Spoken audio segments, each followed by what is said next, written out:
या हिंदुस्थानामध्ये हिंदू धर्माच्या रक्षणासाठी, हिंदू मंदिरांच्या जीर्णोद्धारासाठी आणि छत्रपती शिवाजी महाराजांची हिंदवी स्वराज्याची भगवी पताका छत्रपती शिवाजी महाराजांच्या पश्चात काही मोजक्या घराण्यांनी खांद्यावरती घेतली। त्यामध्ये अग्रेसर असणारं घराणं हे होळकर घराणं आणि त्यांच्या या वारसा चालवणाऱ्या पुण्यश्लोक अहिल्यादेवी होळकर यांच्या जयंतीचं हे 300वे वर्ष आहे। 31 मेला पुण्यश्लोक अहिल्यादेवींची जयंती आहे। देशभर राज्यभर सरकारच्या माध्यमातून, वेगवेगळ्या सामाजिक संघटनांच्या माध्यमातून आणि अहिल्या भक्तांच्या माध्यमातून हे जयंतीचं वर्ष मोठ्या प्रमाणात साजरं केलं जातंय। मोठ्या प्रमाणामध्ये तशा पद्धतीचं नियोजन केलेलं आहे। परंतु 2-3 दिवसापूर्वी माननीय संभाजीराजे यांनी 31 मे अल्टिमेटम देऊन छत्रपती शिवाजी महाराजांच्या रायगडावरील वाघ्या कुत्र्याचा पुतळा हटवा अशा पद्धतीचं एक पत्र दिलेलं आहे आणि ते पत्र व्हायरल झालेलं आहे। 31 मेच तारीख देण्याचं कारण काय आहे असा प्रश्न माझ्यासारख्या अन्य हजारो लाखो अहिल्या भक्तांना पडलेला आहे। मुळामध्ये वाघ्याचा पुतळा हटवण्याचा प्रयत्न 2012ला संभाजी ब्रिगेडच्या माध्यमातून झाला होता। छत्रपती संभाजी महाराजांच्या लॉन्चिंगमध्ये जे संभाजी ब्रिगेड पुढे असतं त्यांनी तो प्रयत्न केला होता, परंतु तेव्हा या होळकर भक्तांनी विरोध केल्याच्या नंतर पुन्हा तो पुतळा तिथं बसवण्यात आला होता। परंतु आता मी सातत्यानं चर्चा बघतोय, काली काही लोकांच्या चर्चा मी आपल्या मीडियामध्ये बघितल्या की ते कपोकल्पित आहे, ते छत्रपती शिवाजी महाराजांचा अपमान करण्यासाठी बसवलेला आहे असे हे ब्रिगेडी बोलत आहेत। शरद पवारांना पाहिजे तशा पद्धतीचं राजकारण करण्यासाठी छत्रपती शिवाजी महाराजांच्या इतिहासाची मोडतोड करणं, त्यांना पाहिजे तसा इतिहास पुढे आणणं आणि एखादा वाद निर्माण करण्याच्या दृष्टिकोनातून हे ब्रिगेडी लोक सातत्यानं प्रयत्न करत राहत आहेत। छत्रपती शिवाजी महाराज जिवंत असताना, काल तुम्हाला काही जे इतिहास संशोधक आहेत, मी काही इतिहास संशोधक नाही आहे, परंतु संजय सोनवणे साहेब यांनी सविस्तरपणे याविषयीची माहिती मीडियाच्या समोर दिलेली आहे। त्यातला एक विषय मला आपल्या समोर आणणं अत्यंत महत्वाचं आहे की 1678 साली शिवाजी महाराजांनी दक्षिण दिग्विजय केला होता आणि तेव्हा परतताना त्यांनी कर्नाटकातील गदग प्रांतातील बेलवडी येथील गडीला वेढा घातला होता। हे काम त्यांनी सखोजी गायकवाड नावाचे त्यांचे जे सरदार होते त्यांच्याकरवी सोपवले होते आणि तो विषय त्यांनी या विषयामध्ये ती गडी ताब्यात घेतली होती। ठाणेदार येसाजी प्रभू देसाई या लढाईमध्ये मारले गेले आणि त्यांच्या ज्या पत्नी आहेत मल्लाबाई त्यांनी लढाई सुरू ठेवली। पुढे त्यांनी शिवराय महाराजांच्या बरोबर तह केला आणि शिवाजी महाराजांनी त्यांचं राज्य त्यांना परत दिलं आणि सावित्रीबाई त्यांना किताब दिला। या मल्लाबाईंनी छत्रपती शिवाजी महाराजांच्या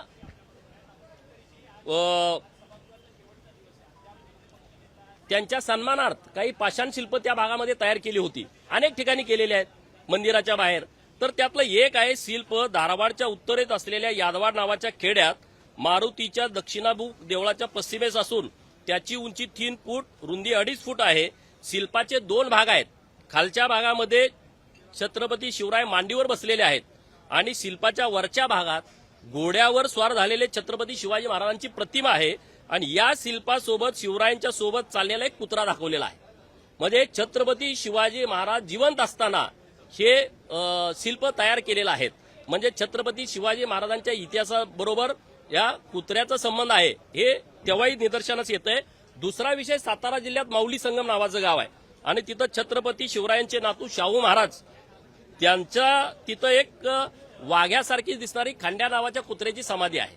म्हणजे तुम्ही जी प्रकरणं वाद काढण्याच्यासाठी दृष्टिकोनातून पुढे आणताय, आता होळकरांचा काय संबंध? अरे बाबांनो, होळकरांचा 2 बाबतीमध्ये संबंध आलाय। छत्रपती शिवाजी महाराजांचं जे शिवचरित्र आहे ते डॉक्टर बाबासाहेब आंबेडकर साहेब यांचे गुरुजी कृष्णाजी केळुसकर गुरुजी यांनी ते शिवचरित्राच्या प्रती अनेक भाषेत भाषांतर केलं आणि जगामध्ये त्यांना अनेक देशामध्ये त्या शिवचरित्राच्या प्रती पाठवायच्या होत्या। त्यांनी कर्ज काढलं, सोनं नाणं गहाण ठेवलं आणि मग ते शिवचरित्राच्या प्रती त्यांचं कर्ज फिटत नव्हतं, त्या प्रती खपत नव्हत्या।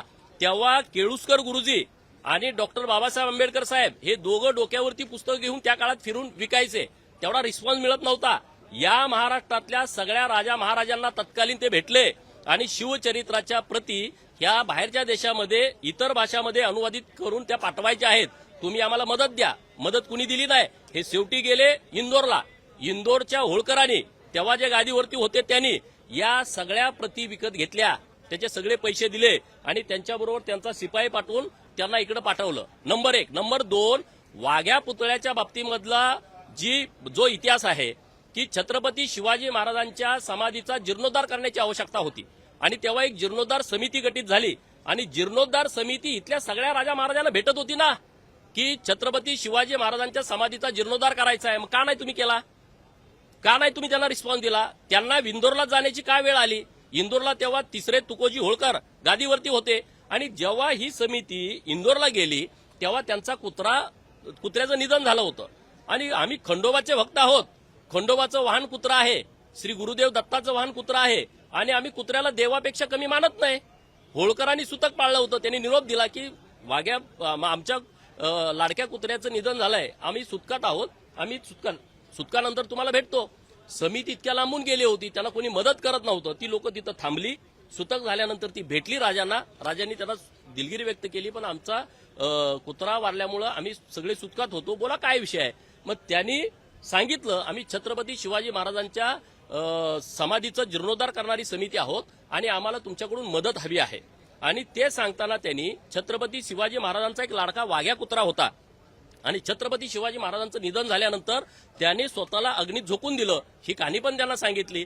होळकरांनी त्या काळचे 5,000 रुपये हे या जीर्णोद्धार समितीला दिले आणि त्यांना विनंती केली की तुम्ही छत्रपती शिवाजी महाराजांच्या समाधीचा जीर्णोद्धार करत असताना त्यांच्या वाघ्या कुत्र्याची समाधी पण तिथं करा. हा भावनिक संबंध या सगळ्या विषयामध्ये आहे आणि त्यामुळं सातत्यानं उकरून वाद काढणं हे अजिबात बरोबर नाही आहे. सरकारला माझी विनंती आहे, सरकारनं या विषयामध्ये हस्तक्षेप करायला पाहिजे. यामध्ये एखादी समिती गठीत करा. हे वाघ्या कुत्र्याच्या इतिहासाच्या बाबतीमध्ये संशोधन करा.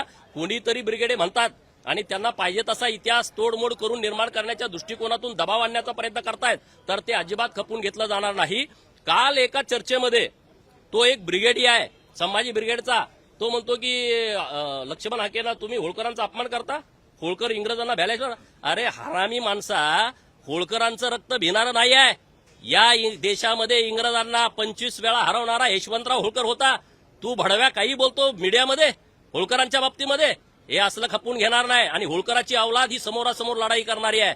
होळकरांनी अखंड देशामध्ये ते काम केलेलं आहे, देशासाठी काम केलं आहे. जी राष्ट्रपती भवन आहे ते होळकरांच्या जमिनीमध्ये आहे. रायसोनी नावाचं जे गाव आहे होळकरांचं, ते देशासाठी दान देणार हे कुटुंब आहे. जेव्हा रेल्वे या देशामध्ये पहिल्यांदा आली, त्या रेल्वेला सगळं पथ पुरवठा करणारं हे होळकर घराणं आहे. पहिल्यांदा रेल्वे हत्तीनं ओढली जायची, ते हत्ती होळकरांनी दिलेले आहेत. एक ना अनेक विषय आहेत. या देशामधल्या सगळ्या मंदिरांचा जीर्णोद्धार त्यांनी केलेला आहे. मग कोणीतरी येतं आणि तुम्ही राजकारणासाठी बोलता, हे अजिबात खपवून घेतला जाणार नाही. आणि तुम्ही म्हणत असाल आम्ही दादागिरी करू, आम्हाला पाहिजे तसं करू, आम्ही म्हणतोय तेच महाराष्ट्रामध्ये घडल. ह्या महाराष्ट्रात तसा सोपा राहिलेला नाही. पवारांना पाहिजे तसं इतिहासाची मोडतोड करणाऱ्या अवलादींना मला सांगायचं आहे, तुम्ही असल्या भानगडीत पडू नका. छत्रपती शिवाजी महाराजांचा सातत्यानं अपमान ही लोक करतायत. छत्रपती शिवाजी महाराजांची उंची सातत्यानं कमी करण्याचा प्रयत्न ही लोक करतायत.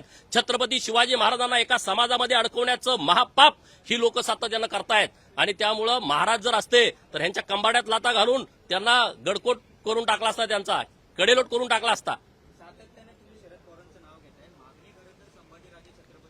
अरे हे सगळं नीट प्लॅनिंग समजून सांगा. संभाजीराजेंना पण या सगळ्या इतिहासात जाण्याची आवश्यकता आहे. राजश्री शाहू महाराजांची चुलत बहीण ही होळकर घराण्यामध्ये दिली होती. हे नातं तुम्ही विसरताय का? अहिल्यादेवीच्या 31 मेच्या जयंतीचंच तुम्ही कारण काय ह्याचं षडयंत्र मला सांगा ना. तुम्ही अगोदरचं द्या, नंतरचं द्या. 31 मेच तारीख ही अशी दिलेली नाही. हे ब्रिगेडियनच्या डोक्यातला हा किडा आहे. जो किडा जातीवादाचा वळवळतोय ना, त्या लोकांनी हे सगळं प्रकरण केलेलं आहे. त्यामुळं हे अजिबात खपून घेतलं जाणार नाही. होळकर आणि छत्रपती शिवाजी महाराजांच्या प्रती जे काम केलेलं आहे, जे इतिहासामध्ये काम आहे, भगवी पताका, अटके पार झेंडा फडकवणारे मराठे, तो मल्हारराव होळकर होता. त्यामुळं छत्रपती शिवाजी महाराजांच्या बाबतीमध्ये तुम्ही आम्हाला काय शिकवण्याची आवश्यकता नाही. 18 पगड जातीचं 12 बलुतेदारांचं नेतृत्व छत्रपती शिवाजी महाराजांनी केलं आणि त्यांच्या सरदारांमध्ये हे सगळे महापुरुष होते. अरे वीर शिवा काशीदासारखा नाभिक समाजाचा एक तरुण सरदार पुढे मृत्यू दिसतोय, तरी म्हणतो मी पालखीत बसतो आणि बोलताना म्हणतोय छत्रपती शिवाजी महाराज म्हणून मी जन्माला आलो नाही, पण छत्रपती शिवाजी महाराज म्हणून मला मरण येतंय. याच्यापेक्षा मला माझ्या आयुष्यामध्ये दुसरा कुठला आनंदाचा क्षण नाही. त्याच्यावरती तुम्ही बोलत नाही. होता जेव्हा म्हणून वाचला शिवा, जीवा महालेंचं स्मारक व्हावं यावरती हे ब्रिगेड बोलत नाहीत. त्यांना औरंगजेबाची कबर चालतीये, पण वाघ्या कुत्र्याचा पुतळा नको. काय राजकारण आहे? कसलं राजकारण आहे? औरंगजेबाच्या कबरीबाबत त्यांनी स्टेटमेंट दिलाय की त्याचा वाद करू नका, ती कबर पाहिजे. म्हणजे तुमचं किती घाणेरडं काम या महाराष्ट्रामध्ये सुरू आहे आणि त्याला जशाच तसं उत्तर देण्याचं काम आम्ही सगळी लोक करू. वाघ्या कुत्र्याची कुठलाही ऐतिहासिक पुरावा नाही आहे. वाघ्या कुत्र्यासंदर्भात हे बघा, वाघ्या कुत्र्याच्या बाबतीमध्ये तुम्ही संजय सोनवणे साहेबांना भेटा. मी त्यांची काल मुलाखत ऐकली. त्यांनी पार विदेशी जे इतिहास संशोधक आहेत त्यांनी सुद्धा 1832ला त्या वाघ्या समाधीची नोंद आहे असं लिहिलंय. वन साइड तुम्ही ऐकू नका कुणी. संजय सोनवणीच्या अध्यक्षतेखाली एक समिती गठीत करा. जो माणूस या सगळ्या विषयाचा अभ्यासक आहे आणि तो निरपेक्षपणे काम करणारा माणूस आहे. ते स्वतः या उपोषणाला बसले होते मागं. एखादा इतिहास संशोधक जेव्हा तुमच्या पुढे 5 पुरावे त्यांनी दिलेत, काल तुम्ही ऐकून घ्या.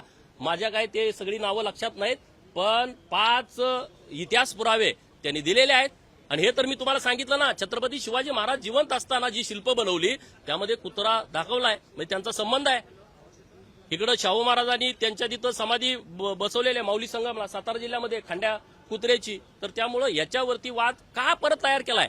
2012ला तयार झालतो, आता 2025ला वाद निर्माण करण्याची गरज काय?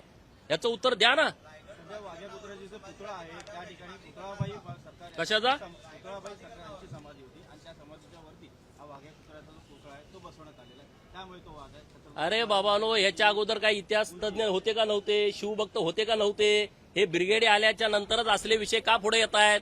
हा पुतळा काय आता बसवलाय का वाघ्याचा? इथं काय महाराष्ट्रात लोक होती का नव्हती? छत्रपती शिवाजी महाराजांच्या वरती जीवापाड प्रेम करणारं हे महाराष्ट्र राज्य आहे, हे हिंदुस्थान आहे. छत्रपती शिवाजी महाराजांच्या वरती जीवापाड प्रेम करतं. आताच तुम्हाला उंची खाली आणि वर झाली, हे कसं काय कळालं? हे सगळा राजकारणाचा भाग आहे. जसं पाहिजे तसं सोयीनं जात बघून तशा पद्धतीनं पुढे करायचा. आता धनगर आणि मराठाचा वाद मोठ्या प्रमाणात लागला पाहिजे आणि मग त्याचा राजकीय फायदा काहीतरी उचलायचा, अशा दृष्टिकोनातून ह्या संघटना प्रयत्न करतायत. तर आता या संघटनांना लोकांनी पूर्णपणे ओळखलेलं आहे.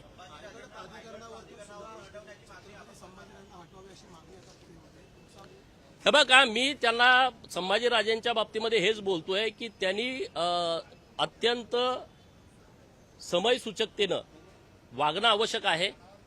त्यांनी वाघ्या पुतळ्याच्या बाबतीमध्ये जो इतिहास आहे त्याचं नीटपणे व्यवस्थितपणे अभ्यास करून याच्यावरती स्टेटमेंट देण्याची आवश्यकता आहे. आणि धनगर समाज हा पूर्णपणे पहिल्यापासून छत्रपती शिवाजी महाराजांच्या बरोबर होता. आज ही रायगडावरती गेला तर तुम्हाला ज्या झोपड्या दिसतात त्या सगळ्या धनगर समाजाच्या आहेत. तुम्ही असं करू नका. चुकीच्या पद्धतीनं या लोकांच्या मध्ये विष पेरण्यासारखा प्रयत्न ह्या ज्या संघटना करतायत त्याला खतपाणी तुम्ही घालू नका. हा, मग काय प्रकार आहे? आता तुम्ही सगळ्या सोशल मीडियामध्ये आणि मीडियामध्ये बघा, सगळी लोक अहिल्या भक्त आणि होळकर शाहीला मानणारी सगळी लोक, ती काय धनगरच नाहीत, सगळ्या लोकांच्या मध्ये मोठ्या प्रमाणात उद्रेक झालेला आहे. हे बघा, मी त्या विषयामध्ये पडत नाहीत, पण त्यांना माझी विनंती आहे की त्यांनी व्यवस्थितपणे स्पष्ट आणि स्वच्छ भूमिका या सगळ्या विषयामध्ये घेण्याची आवश्यकता आहे.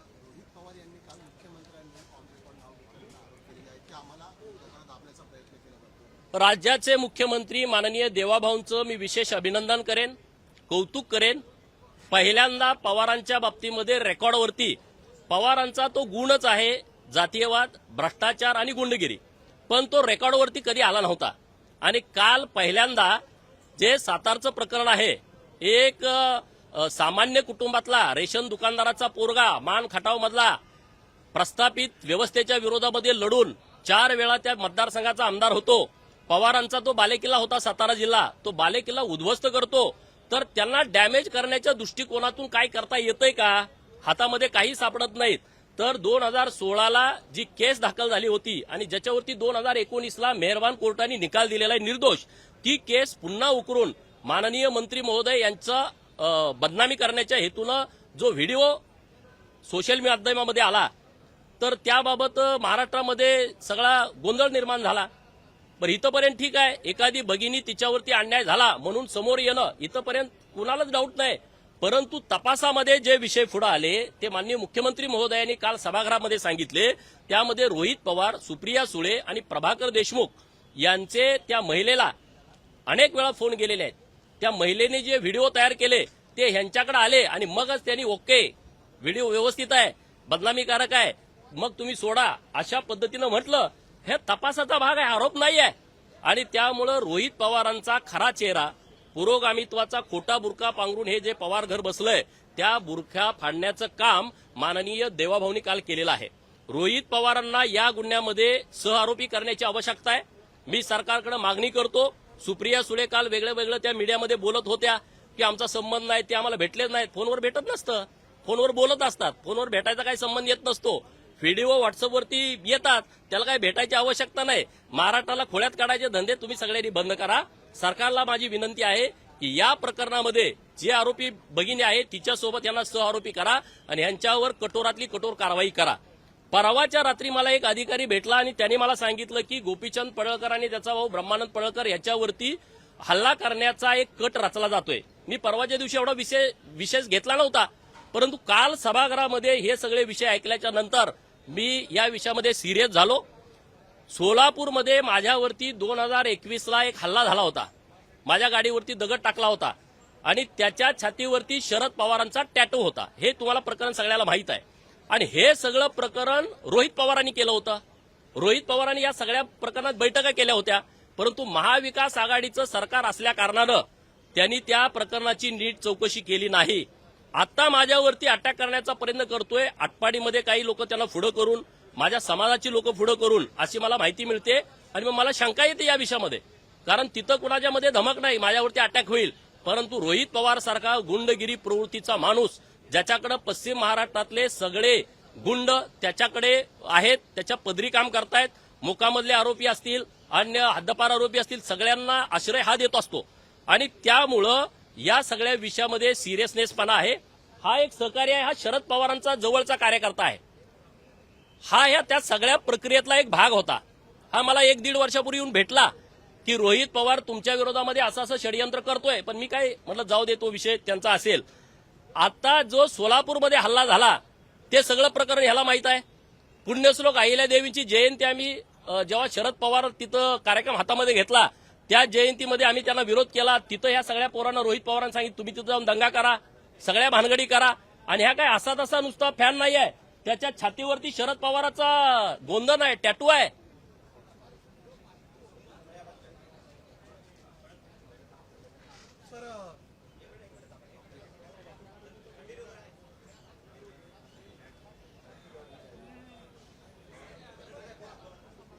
म्हणजे हे घाणेरडं काम किती सुरू आहे. हे मला वर्षभरापूर्वी भेटले होते. पिंपरी चिंचवडला मी कार्यक्रमाला गेलतो, यांची माझ्या अगोदर ओळख पण नव्हती. परंतु हे माझ्याकडे आले की तुम्हाला धोका आहे, तुमच्या विरोधामध्ये रोहित पवार मोठं षडयंत्र रचतोय, सुप्रिया सुळे षडयंत्र रचतायत. माणूस फोडणारा त्याच्याही छातीवरती टॅटू आहे. आणि ह्यांचं प्लान धनगराची माणसं पुढे करा, म्हणजे गोपीचंद पडळकरला धनगराचा विरोध आहे. हा जो आता जो विषय वाग्यात चालला हेच प्रकरण, अशी षडयंत्र ही लोक रचतायत. आणि म्हणून राज्याचे मुख्यमंत्री माननीय देवाभाऊंच्याकडे माझी विनंती आहे की या महादेव देवकातेंच्या बरोबर यांचं स्टेटमेंट घेऊन रोहित पवाराला माझ्या गाडीवरती जो हल्ला झाला 2021ला त्या हल्ल्याचा, त्या घटनेचा फेर तपास करून रोहित पवाराला त्या घटनेमध्ये आरोपी केला पाहिजे. आज जे माझ्यावरती अटॅक करण्याचं जे मला अधिकाऱ्यांनी सांगितलं ती गोष्ट 100% खरी असणार. अशी जवळची मुलं ज्यांना तुम्ही पुढं करताय, ज्यांना तुम्ही गोपीचंदवरती अटॅक करा, त्याच्यावरती व्हिडिओ करा, त्याच्यावरती पोस्ट टाका. माझ्यावरती जेवढ्या पोस्ट टाकलेत तेवढ्या सगळ्या पोस्ट रोहित पवारांनी करायला सांगितलेत. हे अशा पद्धतीने व्हिडिओ करा, अशा पद्धतीने आरोप करा आणि जयंतीच्या कार्यक्रमात जाऊन दंगे करा. जिथं कुठं धनगर समाजाचा कार्यक्रम आहे तिथं जाऊन तुम्ही दंगे करा. ही तुमची वृत्ती. देवाभाऊनी हे काल खरं प्रकरण समोर आणलं, रेकॉर्डवरती आणलं, तोंड बंद झालं. म्हणजे बोलायचं यार काय बोलतोय, तुला तोंड आहे बोलायला? जो आजोबाचा विषय आहे तोच हा पुढे चालवतोय आणि या विषयामध्ये आम्ही शांत बसणार नाही. या विषयाला सातत्यानं आम्ही विरोध करू. म्हणून सरकारकडे 2 मागण्या आहेत. सातारच्या प्रकरणामध्ये या दोघांना सहआरोपी करा, तिघांना सहआरोपी करा, त्यांच्यावरती गुन्हा दाखल करा. आणि सोलापूरमध्ये माझ्या गाडीवरती जो हल्ला झाला त्या हल्ल्याचा नीटपणे तपास करा, याचं स्टेटमेंट घ्या आणि रोहित पवाराला त्या गुन्ह्यामध्ये सहआरोपी करा. कारण महाविकास आघाडीचं सरकार होतं, त्यांनी त्यांना पाहिजे तसा तपास त्या प्रकरणाचा केलेला आहे.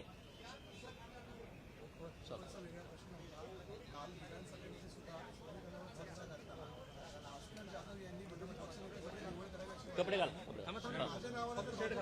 हा?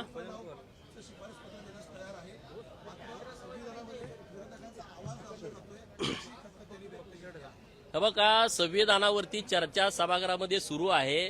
माझाही काल बोलण्याचा नंबर असल्यामुळे मी पूर्ण वेळ सभागृहात बसून होतो. अधूनमधून बाहेर येत होतो, पण पूर्ण वेळ सभागृहात बसून होतो. संविधानामध्ये भूमिका मांडत असताना काँग्रेसची लोक किंवा महाविकास आघाडीची लोक त्यांना पाहिजे तसं सिलेक्टिव्ह बोलत होते. त्यांना जेवढं पाहिजे तेवढंच बोलायचं. अरे, लोकांनीच तुम्हाला जनमत दिलं नाही विरोधी पक्ष नेता व्हायचं, आता त्याला भाजपनं काय करायचं? लोकांनीच तुमची लायकी दाखवून दिलेली आहे की तुम्ही विरोधी पक्षाच्या नेतेपदावर सुद्धा बसण्याच्या लायकीचे नाहीये. लोकसभेत सुद्धा एकदा असं घडलं होतं. लोकांनी इतकं बहुमत दिलं होतं, म्हणे तुम्ही 400ची घोषणा केली आणि तुम्ही 400 आला नाही. हा संविधानाचा विजय आहे. ही खरी गोष्ट आहे की 400ची घोषणा मोदी साहेबांनी केली होती. आमची लोक 400 निवडून आली नाहीत, पण लोक यामध्ये खुश आहेत की 420 लोक सत्तेत आली नाहीत. 400 नाहीत आली तर आमची अडचण नाही, पण हे जे काँग्रेसवाले 420 करणारी लोक आहेत, ती लोक सत्तेत आली नाहीत, हे लोकांचं मत आहे. त्यामुळे भास्कर जाधव हे संविधानाच्या चर्चेवरती स्वतःचं जी मळमळ आहे ते व्यक्त करत होते. तो काय माझा अधिकार नाही, तो अध्यक्ष महोदयांचा अधिकार आहे. ते नियम बघून त्यांच्या पद्धतीनं ते निश्चितपणे निर्णय या विषयावरती घेतील.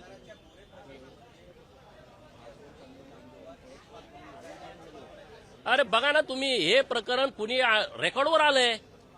हे काय मुख्यमंत्री महोदयांनी आरोप केलेले नाहीत. तपासामध्ये जे निष्पन्न झालं, तपासामध्ये त्यांचे मोबाईल जे चेक झाले, त्याच्यामध्ये हे सगळं पुढे आलेलं आहे. त्यांच्या फोनवरनं ते बोलले, काय बोलले, किती वेळा बोलले, काय चॅटिंग झालंय, हे काय नुसता आरोप नाही आहे.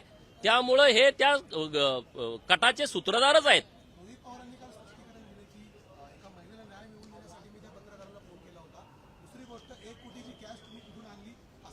अरे, एका महिलेला न्याय देत आहे मी. ते प्रकरण यशवंतराव चव्हाण प्रतिष्ठानमध्ये एका मुलीवरती या जयंत पाटलाचा सल्लागार त्यांनी रेप केलाय लग्न करतो म्हणून. त्याच्यावर काय हे बोलत नाहीत? ती मुलगी वनवन फिरते, त्याच्यावरती एफआयआर झाला, कुठं दाबला, त्याला जामीन कसा काय झाला? यशवंतराव चव्हाणांचा वारसा तुम्ही सांगता हे राष्ट्रवादीवाले, आणि त्या यशवंतराव चव्हाण प्रतिष्ठानमध्ये एका मुलीवरती अन्याय अत्याचार झालाय. त्यांचं तुम्ही एक प्रकरण बघा. एक जयंत पाटलांचं भाषण चालू आहे, त्या मुलीनं खाली कमेंट केल्या, वाचा तुम्ही. हे अशी लोक नाही आहेत. महिलांची बाजू घेणारे अमुक तमुक हा यांचा सगळा दिखावा आहे. महिलांची बाजू घेण्याबद्दल काहीच दुमत नाही, परंतु तुम्ही त्यांना शिकवणं, तशा पद्धतीनं कट करायला लावणं हे गैर आहे, हे चुकीचं आहे. पण शेठ, हे रोहित पवार असं देखील म्हणतात की पुढच्या काही महिन्यामध्ये एका मंत्र्याचा विकेट जाणार आहे म्हणून. काय तो मंत्री, त्या मंत्र्याकडे सूचक ते इशारा सुद्धा करतात. बघा, रोहित पवारचं काय झालंय, अगोदर संजय राऊताचा भोंगा वाजायचा, त्या भोंग्याचं टायमिंग ह्यानं ओळखलं. अरे, इथं सिक्युरिटी यायच्या अगोदर रोहित पवार येतोय, पत्रकार यायच्या अगोदर रोहित पवार इथं येऊन शोधतोय, तुम्ही या, मला बोलायचं आहे. काय केलंय? 3 तारखेपासून 26 तारखेपर्यंत रोहित पवाराचं शेड्यूल काय आहे? टीव्हीवरती दिसायचं आहे, मी काहीतरी करतोय, मी काहीतरी बोलतोय. अरे, एवढा हलकटपणा. तो संजय राऊताला त्यानं ओळखला, पावणे झाला तो येतोय, शो तुम्हाला 9लाच येतोय. मला सिक्युरिटीवाले बोलले आम्ही यायच्या आधी हा येतोय. विधान भवनाचे कर्मचारी म्हणले हे विधान भवनाचं कुलूप उघडायच्या आधीच हा इथं येऊन बसतोय. एवढी वाईट वेळ याच्यावरती आल्या, तुम्ही त्याला तास तास दाखवताय. अरे काय, मला त्या रोहित पवाराचं खरं तर कीव येते. अरे, एवढा लाफाटपणा बरा नाहीये मीडियात दिसणार. त्याला दाखवा तुम्ही, काय अडचण नाही, परंतु तुमचा वेळ घालवणं हे मला बरं वाटत नाही. परंतु सर, तुम्ही सातत्यानं ते सांगली बँकेच्या भ्रष्टाचाराच्या संदर्भात तुम्ही बोलतात, प्रशासक नेमा सांगली बँकेवरती, तर त्याची काही कारवाई झाली का? कारण की तुम्ही लक्षवेधी देखील लक्षवेधी सांगली जिल्हा मध्यवर्ती बँकेतल्या घोटाळ्यावरती आम्ही सभागृहात लक्षवेधी आणली होती आणि मंत्री महोदयांनी जे कारखाने विक्री काढायचे होते त्याच्यावरती स्थगिती दिलेली आहे आणि 88ची चौकशी जी बंद होती ती चौकशी करण्याच्या सूचना परत दिलेल्या आहेत. त्याच्यावरची जो स्टे होता तो उठवलेला आहे. आता 88ची चौकशी झाल्याच्या नंतर सांगली जिल्हा बँकेमध्ये 83च्या चौकशीमध्ये बरेच मुद्दे असे समोर आलेले आहेत की ज्यामध्ये अनियमितता झाली आहे, भ्रष्टाचार झालाय, अनागोंदी झालेली आहे आणि त्यामुळे 88ची चौकशी झाल्यानंतर आपसुकच सांगली जिल्हा मध्यवर्ती बँकेवरती प्रशासक येईल. सरकारनं व्यवस्थितपणे त्या विषयामध्ये आम्हाला रिस्पॉन्स दिलेला आहे.